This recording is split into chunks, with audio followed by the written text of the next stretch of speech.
ABD Genelkurmay Başkanı'nın Donald Trump'ın başkanlığının son döneminde Çinli mevkidaşını 2 kez telefonla arayarak Trump'ın olası fevri eylemlerine karşı güvence verdiği belirtildi.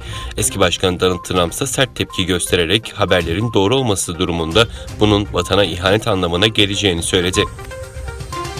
İngiltere'de Çin Büyükelçisi'nin parlamentodaki bir etkinliğe katılması sene başında Doğu Türkistan'daki insan hakları ihlallerini ifşa eden İngiliz milletvekillerine Pekin'in yaptırım uygulamasından dolayı yasaklandı. Avam Kamerası Başkanı konu hakkında yaptığı açıklamada ülkesi bazı üyelerimize yaptırım uygularken Çin Büyükelçisi'nin Avam Kamerası'nda bulunmasını uygun görmüyorum dedi. Büyükelçiye getirilen yasağın yaptırımlar devam ettiği sürece uygulanacağını ifade etti.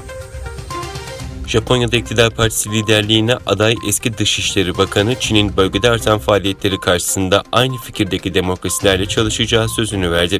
Eski bakan uygulamayı planladığı dış politika eksenine dair düzenlediği basın toplantısında ülkemizi çevreleyen güvenlik ortamı giderek artan oranda şiddetleniyor dedi.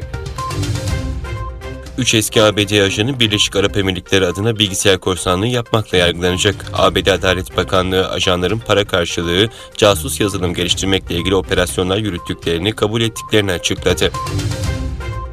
Çin, Hindistan'la sınır anlaşmazlığı yaşadığı Tibet platosunda büyük bir askeri tatbikat düzenledi. Tatbikatta Çin hava savunma sistemlerinin olası bir Hint füze veya jetine karşı test edildiği bildirildi. Çin medyasının haberine göre Tibet'teki askeri birlikler tarafından 4700 irtifada gerçekleştirilen tatbikatta HQ-16B hava savunma sistemleri kullanıldı.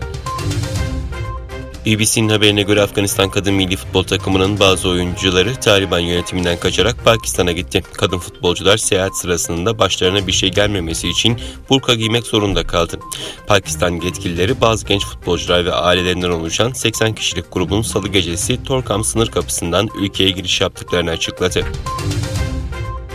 ABD Başkanı Joe Biden, Çin Devlet Başkanı Xi Jinping'in kendisiyle yüz yüze görüşmeyi reddettiği yönündeki iddiaları yalanladı. Financial Times, iki lider arasında gerçekleştirilen 90 dakikalık görüşmede Çin lider Xi Jinping'in Biden'ın yüz yüze görüşme teklifini reddettiğini iddia etmişti.